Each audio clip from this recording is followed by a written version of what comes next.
Hello बच्चों, are के class में आप सबको का स्वागत है।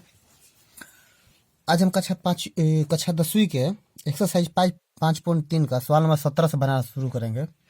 इससे पहले हम कल 16 तक बना चुके थे सवाल।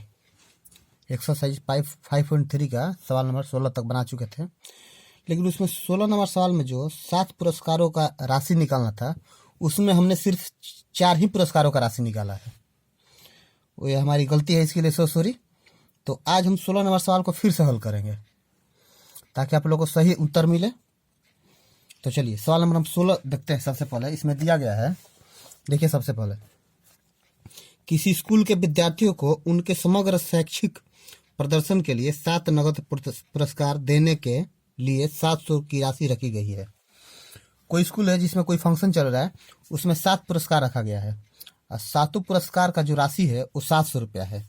यदि प्रत्येक पुरस्कार अपने से ठीक पहले वाले पुरस्कार से 20 रुपया कम है। मान लीजिए कि जो पुरस्कार है उसमें 2 पुरस्कारों के बीच का जो अंतर है कीमत का, वो 20 रुपया है।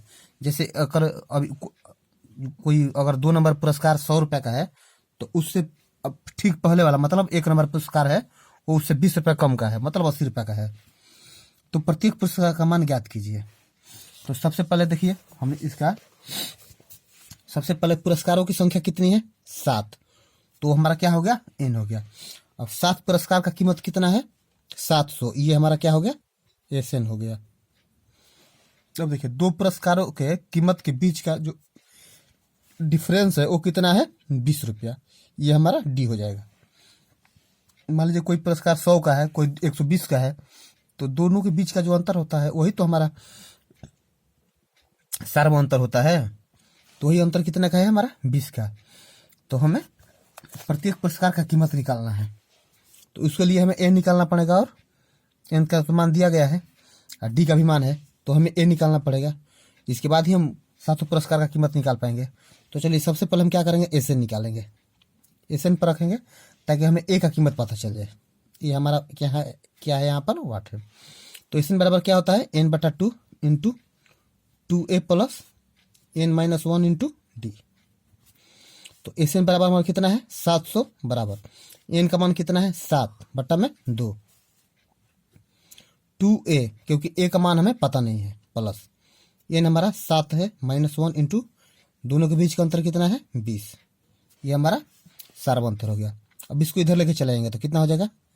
700 गुना 2/7 बराबर, ये कितना हो जाएगा?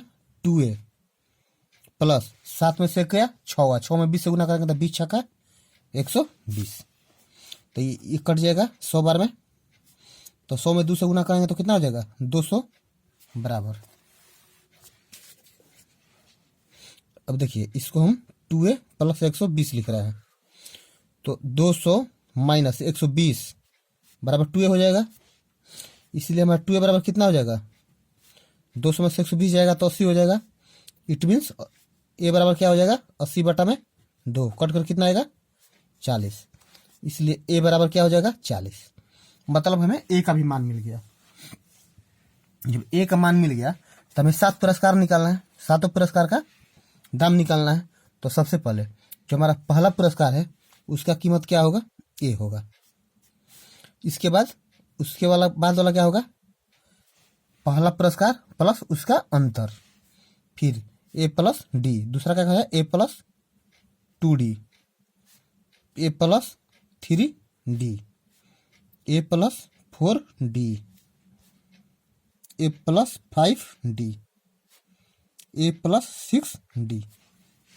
हमें 7 पुरस्कार दिए। ये हमने सिर्फ इसलिए निकाला ताकि 7 पुरस्कार को हमें कीमत निकालना है, और उस कीमत से जो AP बन रहा है वो निकालना है। तो AP का हमारा यही सूत्र होता है, प्रथम पद a होता है, दूसरा पद a प्लस d होता है, तीसरा पद a प्लस 2d, चौथा पद a प्लस 3d, ऐसे ही करके a प्लस 7d का होता है। सातवां पद के लिए होता है a प्लस 6d। अब ये हमारा होगा AP। अब AP को क्या करेंगे? हम यहाँ पर सारे वैल्यू रखेंगे। a का मान 40 है, यहाँ पर 40 रखेंगे, कॉमा a का मान 40 प्लस हमारा d कितना है? 20 है, तो यहाँ पर 20 लिख देंगे। फिर यहाँ पर 40 प्लस 2 गुना 20, कॉमा 40 प्लस 3 गुना 20 40 प्लस 4 गुना 20, 40 प्लस 5 गुना 20, 40 प्लस 6 गुना 20। हमने ए और डी का मान इसमें रख दिया। अब इसको हम जोड़ घटा करेंगे तो 40 को, अब देखिए 40 20 60 हो गया। देखिए 20 दूना 40, 40 40 80। अब देखिए 40 20 3 60, 60 40 100। ऐसे ही 40 20 चौका 80, 80 40 120, 20 पचे 100 40 140। ऐसे ही 20 छक्का 120 40 160। अब देखिए इसका मतलब ये हुआ कि जो हमारा पहला पुरस्कार था वो 40 रुपये का था, दूसरा पुरस्कार 60 का था, तीसरा 80 रुपये का था, चौथा 100 रुपये का था, पांचवा 120 रुपये का था, छठा 140 रुपये का था और सातवां 160 रुपये का था। इन सबों को अगर जोड़ेंगे तो हमारा वैल्यू कितना आएगा? 700 रुपया। तो ये हमारा एपी हो गया। हमें जो एपी निकालना था तो एपी हम क्या लिख देंगे? 40 60 80 100 120 140 160, यही हमारा क्या हो जाएगा? उत्तर हो जाएगा। कल हमने क्या किया था गलती कि इसमें से सिर्फ 4 ही निकाला था मान, यही 40 60 80 100, ये हमने 3 निकाला नहीं था। हमने हमारे ध्यान से उतर गया। बाद में हमने जब वीडियो चेक किया तो उसमें पता चला कि हमने ये 3 वैल्यू तो निकाला ही नहीं है।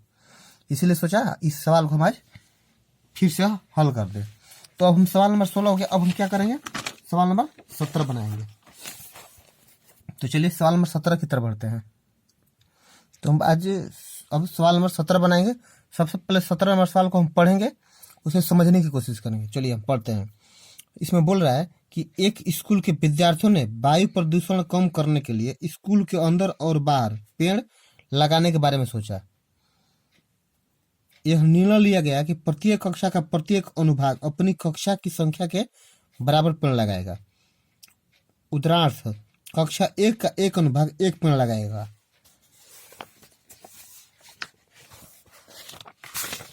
कक्षा 2 का एक अनुभाग 2 पेड़ लगाएगा तथा कक्षा 3 का एक अनुभाग 3 पेड़ लगाएगा इत्यादि। और ऐसा कक्षा 12 तक के लिए चलता रहेगा। प्रत्येक कक्षा का 3 अनुभाग है। इस स्कूल के विद्यार्थियों द्वारा लगाए गए कुल पेड़ों की संख्या कितनी है? सवाल बोल रहा है कि एक स्कूल है जिसमें कुछ लड़के हैं, उन लोगों ने ऐसा अनुभव किया कि वायु प्रदूषण ज्यादा हो रहा है। तो उसके लिए उन लोगों ने एक प्लान बनाया कि प्रत्येक क्लास के जितने सेक्शन है सभी सेक्शन के उस क्लास जो क्लास है उतना ही पेड़ लगाएंगे। जैसे एक क्लास के 3 सेक्शन, क्लास 1 का मान लीजिए, देखिए हम ये फिगर से आपको समझाने की कोशिश कर रहे हैं।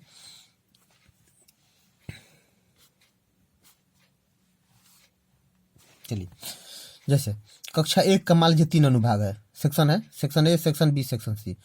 तो चूंकि कक्षा 1 है तो सभी सेक्शन के बच्चे कितने पेड़ लगाएंगे? 1 पेड़ लगाएंगे।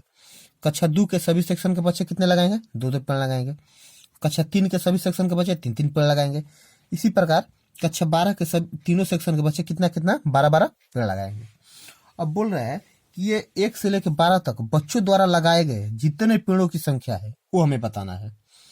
तो चलिए अब हम इसे हल करेंगे। देखिए सबसे पहले जैसे कक्षा 1 से कितने पेड़ लगे हमें? 1 2 3। कक्षा 2 से कितने लगे? 2 4 6। कक्षा 3 से कितना लगा? 3 6 9। इस प्रकार ये हमारा क्रम चलता गया। और कक्षा 12 से कितना लगा? 36। तो ये हमारा क्या हो गया? एपी हो गया। देखिए ये हमारा एपी हो गया। अब देखिए इसमें ए हमारा क्या हो गया? 3 हो गया। डी बराबर क्या हो गया? A2 माइनस A1 बराबर 6 माइनस 3 बराबर 3। हमारा डी कितना हो गया? 3 हो गया। अब देखिए एन भी हमें पता है क्योंकि कक्षा कितना है? 1 से लेके 12 तक। तो ये हमारा क्या हो जाएगा? 12 हो जाएगा। अब देखिए अंतिम पद यहाँ पर कितना आ रहा है? यहाँ पर 36 है ना, 12 24 36 एन में। तो यहाँ पर कितना हो जाएगा हमारा? एन अंतिम पद 36 हो जाएगा। अब हमें क्या निकालना है? सबका योग निकालना है, मतलब हमें एसएन निकालना है। अच्छा तो चलिए हम एसएन निकालते हैं।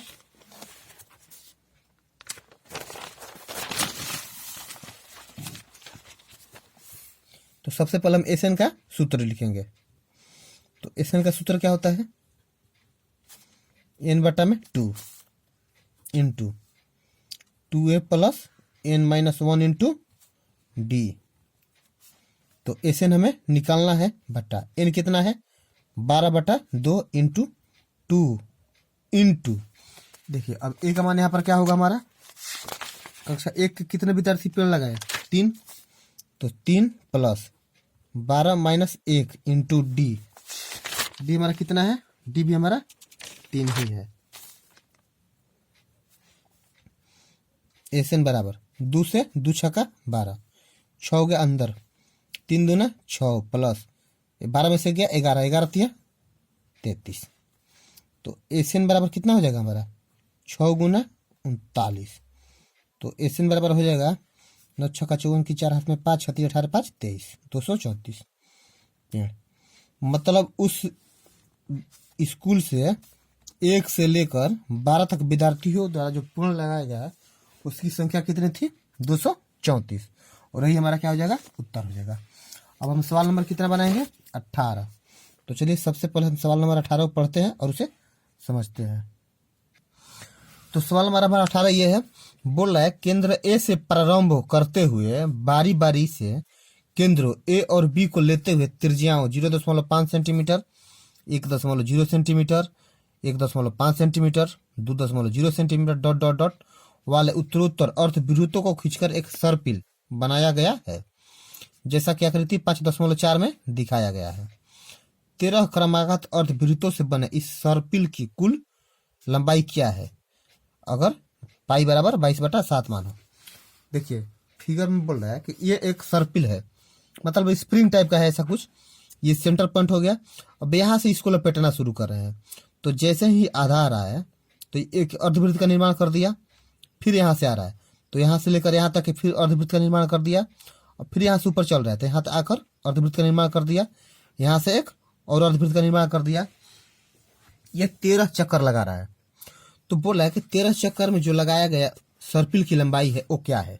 13 चक्कर की अगर लंबाई को जोड़ दें तो यहाँ से यहाँ तक की लंबाई 1 चक्कर हो गया, फिर यहाँ से यहाँ तक की लंबाई 2 चक्कर हो गया, यहाँ से यहाँ तक की लंबाई 3 चक्कर है, और यहाँ से यहाँ तक की लंबाई 4 चक्कर। इस तरह ये 13 चक्कर लगाना है। तो 13 चक्कर में लगाए गए सर्पिल की लंबाई क्या होगी। तो चलिए हम इसको क्या करेंगे, अब पहले अब देखिए एक बात समझिए, हमें सर्पिल की लंबाई निकालना है।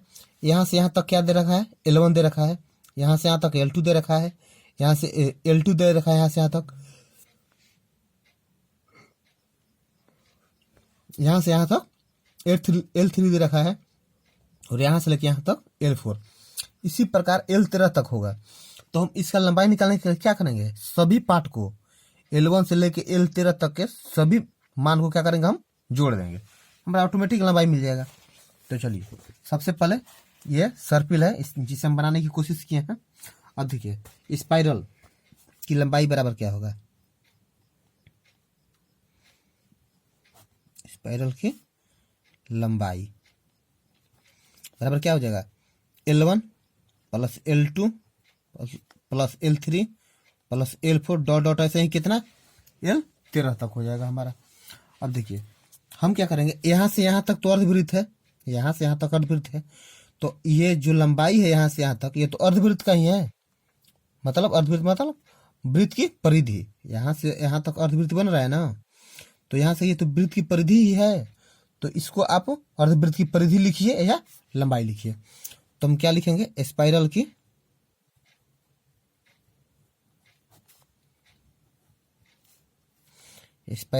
लंबाई। अच्छा लंबाई बराबर क्या लिख सकते हैं, इसको हम L1 को पाई R1 लिख सकते हैं ना, क्योंकि वृत्त की परिधि का सूत्र क्या होता है 2πr। तो देखिए यहाँ पर वृत्त की परिधि का सूत्र क्या होता है 2πr, ये पूरा वृत्त का परिधि का सूत्र होता है। अगर आधा वृत्त का परिधि निकालना हो तो क्या करेंगे, इसको हम 2 में भागा देंगे, 2 2 कट जाएगा तो क्या हो गया πr।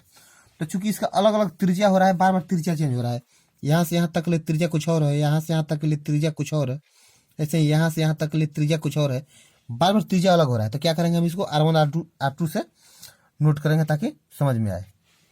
इसी प्रकार L2 के लिए क्या लिखेंगे πr2 प्लस L3 के लिए πr3, ऐसे ही πr4, ऐसे ही डॉट डॉट डॉट चला जाएगा। अब देखिए हमें R1 का मान भी दिया गया है, तो हमें पाई इंटू R1 का मान क्या दे रखा है 0.5 सेंटीमीटर, प्लस पाई R2 का मान 1.0 सेंटीमीटर, प्लस पाई R3 का मान 5 सेंटीमीटर प्लस पाई 2.0 सेंटीमीटर। ऐसे ही हमारा मान ये बढ़ता चला जाएगा। अब ये देखिए यहाँ ये हमारा सब में पाई है, ये मान भी एक निश्चित अंतराल पे आ रहा है। यहाँ से 0.5 मतलब क्या हो गया, आधा। 1.0 मतलब 1 हो गया। तो यहाँ पर आधा पाई है, यहाँ पर 1 पाई है, यहाँ पर 1.5 पाई है, यहाँ पर 2 पाई है। तो एक निश्चित अंतराल आ रहा है। तो ये क्या हो गया, हमारा एक एपी बन गया। तो अब एपी बन गया तो क्या करेंगे, इससे हम ए निकालेंगे। ए हमारा क्या हो जाएगा, ये हमारा हो जाएगा 0.5 पाई।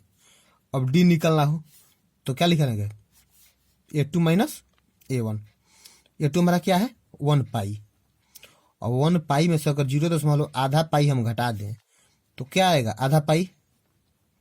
ये हमारा क्या हो गया, डी हो गया। अब हमें क्या निकालना है, संख्या 1 से लेकर 13 तक है, 13 चक्कर लगा रहा है। तो संख्या कितना हो गया हमारा, 13 हो गया n। अब इनका योग हमें निकालना है तो क्या करेंगे, हम एस से निकालेंगे। तो एस एन बराबर क्या होता है, n बटा में 2 into 2a plus n minus 1 into D.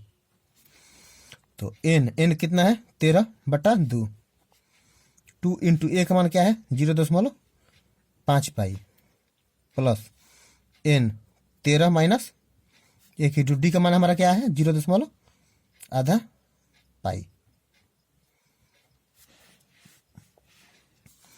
अब 13 बटा 2 को ऐसे ही लिख देंगे। इसमें देखिए अगर 0.5 से 2 से गुणा करेंगे तो ये क्या हो जाएगा, 1 पाई हो जाएगा ना। 5 दूना 10 है, 0.1 जीरो बैठाएंगे तो खत्म हो जाएगा।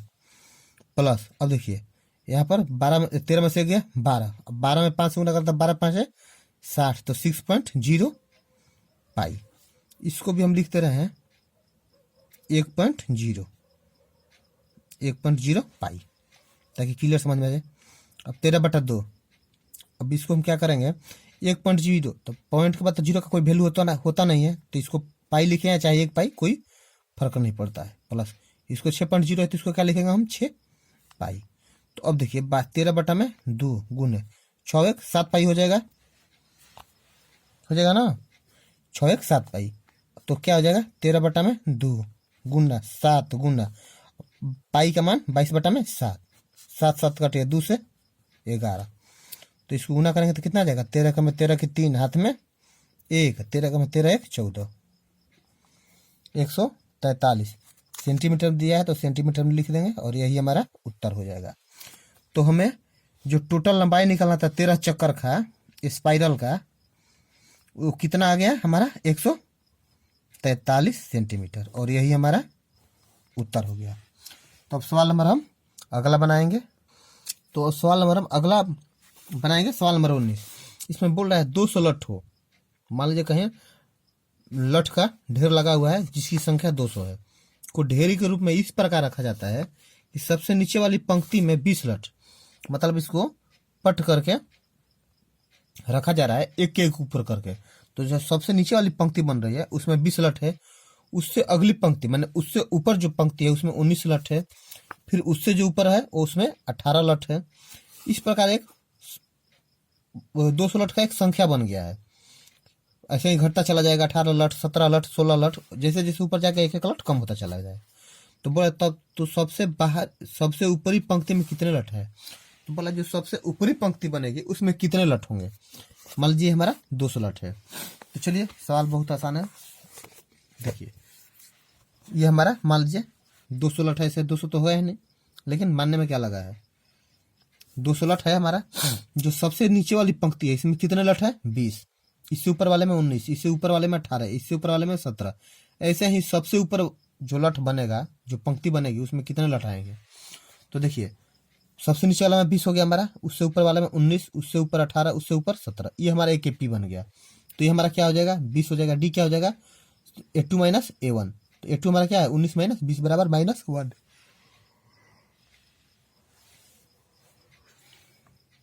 तो एसएन हमारा कितना दिया है 200, मतलब 200 जो लठ है वो क्या हो गया है हमारा, सभी लठों का योग हो गया।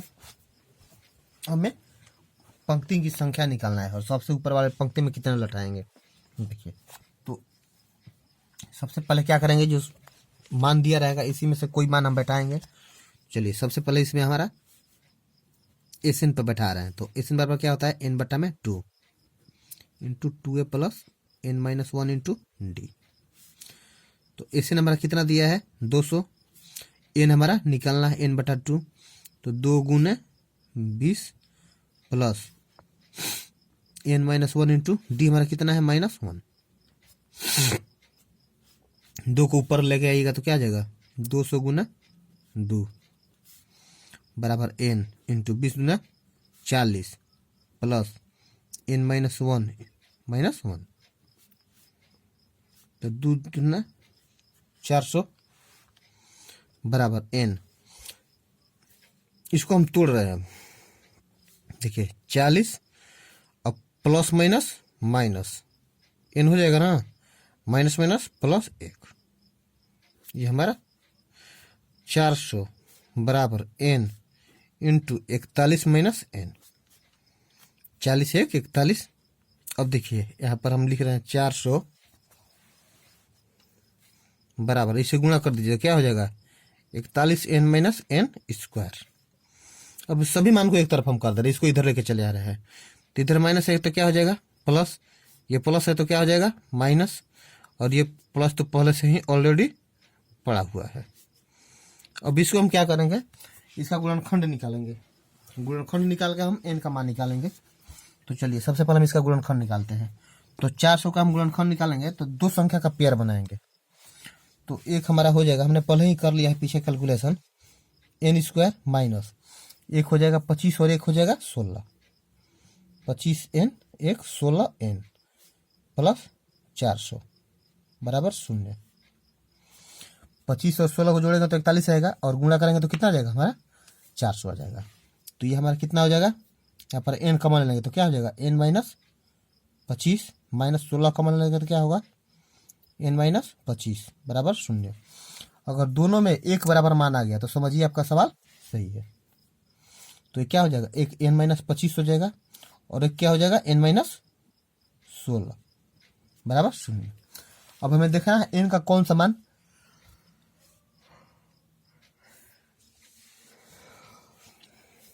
इनका कौन सा मान सबसे ऊपर वाली पंक्ति में आता है। तो यहाँ पर लिखेंगे हम, यदि n माइनस 25 बराबर क्या हो जाएगा 0, तो n बराबर क्या हो जाएगा 25, ऐसे ही n माइनस 16 बराबर 0, तो n बराबर क्या हो जाएगा 16। अब देखेंगे n का कौन सा मान हमारे पंक्ति को सूट करता है। तो सबसे पहले हम n का मान 16 लेंगे, तो चलिए हम n बराबर 16 लेने पर तो n बराबर 16 लेंगे, तो a16 n मतलब n16 मतलब क्या हुआ a का 16वां पद, तो a16 बराबर क्या हो जाएगा a प्लस 15d। a16 को तो हम ये लिख ही सकते हैं, तो a का मान क्या है हमारा 20 प्लस 15 गुना d का मान क्या है -1, तो क्या हो जाएगा 20 माइनस 15, तो क्या आ जाएगा 5। तो सबसे अगर a का मान हम 16 ले रहे हैं तो सबसे ऊपर वाले पंक्ति में हमारे कितना आएगा लठ 5 लठ आएगा। अब क्या करेंगे हम, पुनः यहीं पर ले रहे हैं, अब पुनः क्या करेंगे हम n माइनस n का मान 16 ले लेंगे, 16 लेने पर तो n का मान 16 हम a16 ले लेंगे, n16 तो हमने ले रखा है, a25 ले लेंगे हम यहाँ पर कितना लेंगे n का मान 25 ले लेंगे, तो a25 बराबर क्या होगा, इसको हम a प्लस 24d लिख सकते हैं। तो a का मान हमारा कितना है 20 प्लस 24 गुना d का माइनस क्या है मान -1, तो क्या हो जाएगा ये 20 माइनस 24 बराबर -4। अब आप ही बताइए, चाहे कुछ भी स्थिति हो, लठों की संख्या -4 हो सकती है क्या, नहीं हो सकता है, तो इसलिए क्या इसको लिख देंगे हम मान्य। मतलब a का मान जो हमारा पहले से 5 आया हुआ है, सबसे ऊपर वाली पंक्ति में लठों की संख्या कितनी होगी 5, यही हमारा उत्तर होगा। और ये माइनस इसलिए क्या लिखेंगे, लठों की संख्या ऋणात्मक नहीं होती, लठों की संख्या ऋणात्मक नहीं होती है। तुम्हारा आंसर क्या हो जाएगा? 5। मतलब जो सबसे ऊपर वाली पंक्ति होगी उसमें कितने लट होंगे? 5। लिख दीजिए यहाँ पर, सबसे ऊपर वाले पंक्ति में लठों की संख्या बराबर 5, और यही हमारा क्या हो जाएगा? उत्तर हो जाएगा। तो चलिए इस चैप्टर का आखिरी सवाल हम बनाएंगे। इस चैप्टर का आखिरी सवाल हम बनाने जा रहे हैं, जो कि 20 नंबर है। इसमें बोल रहा है कि एक आलू दौड़ में प्रारंभिक स्थान पर एक बाल्टी रखी हुई है। मान लीजिए खेल खेला जा रहा है किसी स्कूल में, जिसका नाम रखा गया है आलू दौड़। उसमें एक जहाँ से खेल शुरू हो रहा है वहीं पर एक बाल्टी रखा गया है, और और कुछ दूरी पर देखिए, यहाँ पर फिगर दिया गया है। मान लीजिए यह बाल्टी रखा गया है, यहाँ पर हर दूरी पर जो बाल्टी से पहली दूरी है वो 5 मीटर है। 5 मीटर पे एक आलू रखा गया है। फिर अब इसके बाद हर 3-3 मीटर पर एक आलू रखा गया है। पहला अंतराल बाल्टी से कितना है? 5 मीटर। इसके बाद कितना है? 3 मीटर। इसके बाद कितना है? 3 मीटर। हर 3-3 मीटर पर अंतराल रखा गया है।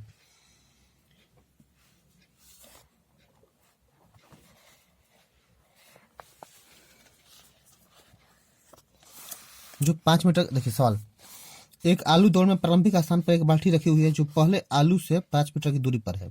5 मीटर की दूरी पर है, तथा अन्य आलू को एक सीधी रेखा में परस्पर 3 मीटर की दूरी पर रखा गया है। इस रेखा पर 10 आलू रखे गए हैं। बोल रहा है कि यहाँ से यहाँ तक टोटल कितने आलू रखे गए हैं? 10 आलू रखे गए हैं। प्रत्येक प्रतियोगी बाल्टी से चलना प्रारंभ करती है, निकटतम आलू को उठाती है, उसे लेकर वापस आकर दौड़कर बाल्टी में डालती है। दूसरा आलू उठाने के लिए वापस दौड़ती है, उसे उठाकर बाल्टी में डालती है। वह ऐसा तब तक करती रहती है जब तक सभी आलू बाल्टी में न आ जाए। इसमें प्रतियोगी को कुल कितनी दौड़नी पड़ेगी? देखिए, यहाँ से लड़की ने दौड़नी शुरू किया, अच्छा लड़का ने दौड़ना शुरू किया। यहाँ से पहला आया 5 मीटर पे, जहाँ पर पहला आलू रखा गया है। उस आलू को उठाया, फिर बाल्टी में रख दिया, फिर चला। अब यहाँ आया, फिर एक आलू उठाया, बाल्टी में रख के चला गया। इसके बाद अगली बार कहाँ आएगा? यहाँ आएगा। इस प्रकार कहाँ तक चला जा रहा है? अंतिम पद तक।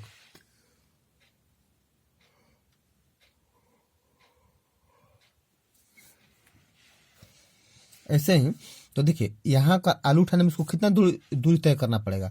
यहाँ से आया, यहाँ आया 5 मीटर, फिर वापस गया 5 मीटर, कितना हो जाएगा? 10 मीटर। अच्छा, ऐसे यहाँ पर आया तो यहाँ से 5 मीटर ये है, 3 मीटर ये बढ़ गया, तो 5-3 8 मीटर। यहाँ से बाल्टी से 8 मीटर दूर आया, फिर 8 मीटर वापस चला गया। तो एक आलू उठाने में कितना उसको मेहनत पड़ा? 16 मीटर का दौड़ लगाना पड़ा।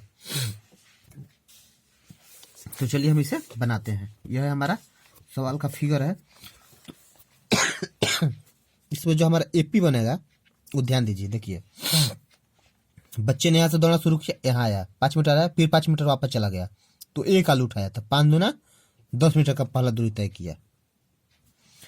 वैसे ही यहाँ से एक यहाँ आया, तो 5-3 8,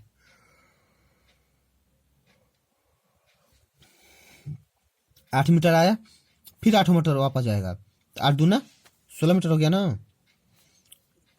ऐसे ही यहाँ पर आ गया था, 3 दूना 6 या 5, 11 मीटर आया, फिर 11 मीटर वापस जाएगा, तो कितना हो जाएगा? 22 मीटर। ऐसे ही हमारा एक एपी बन जा रहा है। अच्छा, अब हम क्या करेंगे, इसमें हम निकालेंगे कि कुल कितने आलू बाल्टी में इकट्ठे हुए। तो ए बराबर हमारा क्या हो जाएगा? 10। डी बराबर क्या हो जाएगा? 16 माइनस 10 बराबर 6। ए और डी हमारा तो मिल गया। अब हम क्या करेंगे कि इसका, और देखिए ये दूरी कितनी दूर तक रखा गया है? 10 है, इसका संख्या 10 जगह आलू रखा गया है, तो इन हमारा कितना हो जाएगा? 10 हो जाएगा।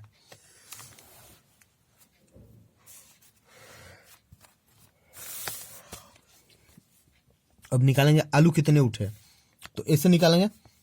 एन का सूत्र क्या होता है? n/2 into 2a plus n-1 into D.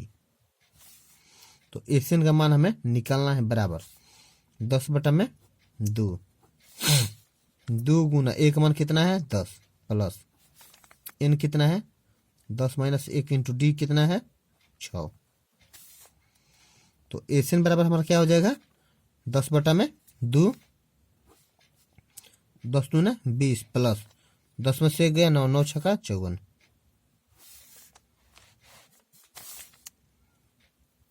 S N बराबर, अब देखिए इसका कितना बार में कटेगा 5 बार में, तो 5 गुना 50 20 70 4 74। एस एन बराबर, अब इसको हम क्या करेंगे गुणा कर देंगे, तब 5 चौका 20 की 0 हाथ में 2 और 7 5 35 2 37 370 आलू। मतलब यहाँ हुआ कि यही हमारा उत्तर हो जाएगा। तो मतलब ये हुआ कि यहाँ से यहाँ तक जो आलू रखा गया था वो कितना आलू था 70 था, जिसे एक छात्र उठाने जा रहा है, उठा के आकर फिर वापस उसी बाल्टी में रख दे रहा है। तो ये था सवाल नंबर इस चैप्टर का 20वां और इस चैप्टर का आखिरी सवाल भी। तो आज चैप्टर नंबर 5.3 खत्म हो गया। ये हमारा सवाल आखिरी था। तो चलिए मस्त रहिए और हमारे चैनल से जुड़े रहिए।